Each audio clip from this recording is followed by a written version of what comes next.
over here. Just a few days out now from UFC 286. How are you feeling going into this week? Just super excited to be here and be part of this massive card. And of course, you're Scottish born. So what does it mean for you to be on this card here in the UK? Yeah, I asked to be on this card. I was super, hopeful that they would put me on after watching the first two London cards and being at home. I really knew this was something that I wanted. So it's my first ever fight on UK soil, and I'm, once again really excited that it is such high stakes, and just glad that I'm here. Sorry. Does it have a different feel this week? Yeah, it's cool. This is the furthest that I've ever traveled for a fight, so it's super cool. And then just obviously being back home, UK soil is cool as well. And of course, you're coming back from an ACL injury. Can you talk a little bit about, how that was to process for you? Because obviously you were on such a run, and for that to, to halt your run, and what the recovery has been like for you.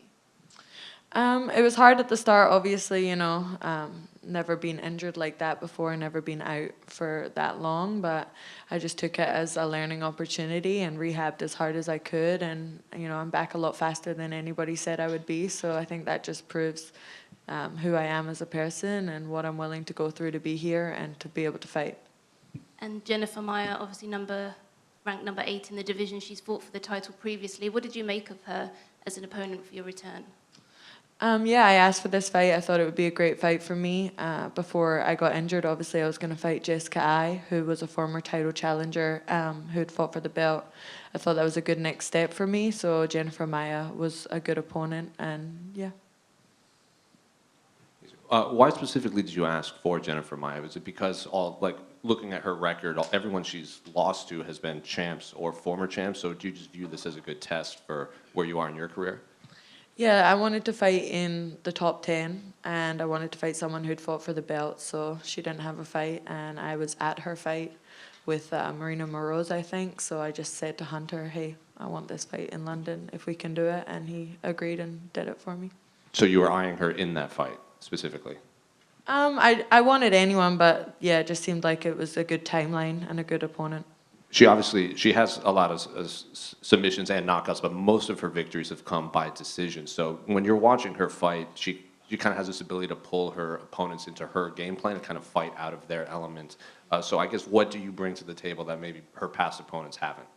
Well, no one's been able to do that to me ever, so I don't think she's going to be able to do that to me. But you'll just have to wait and see what I'm going to bring on Saturday. And obviously, new champion in your division. What do you make of the landscape of the title right now in Valentina's loss?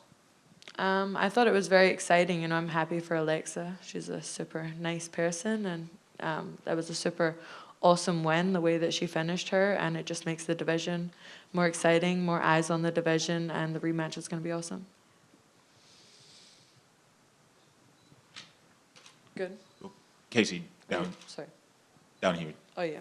It's been, I think, around 6 or 7 years since the UFC last went to Scotland. Mm-hmm. With your surge up the ranks, are you hoping that you can one day be the one to bring him back?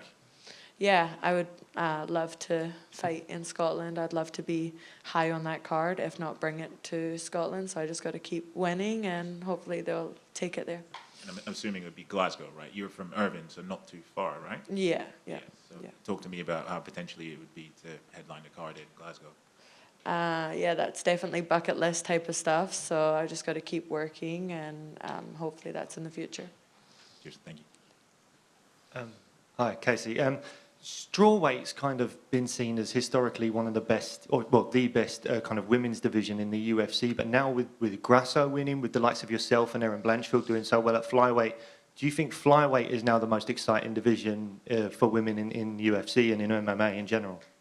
I think so. I think that it's at that stage now after the growth and development where everyone's catching up to the champion and everyone just has to be better, and I think that we all are, and I think that the best prospects in women's fighting right now are in 125.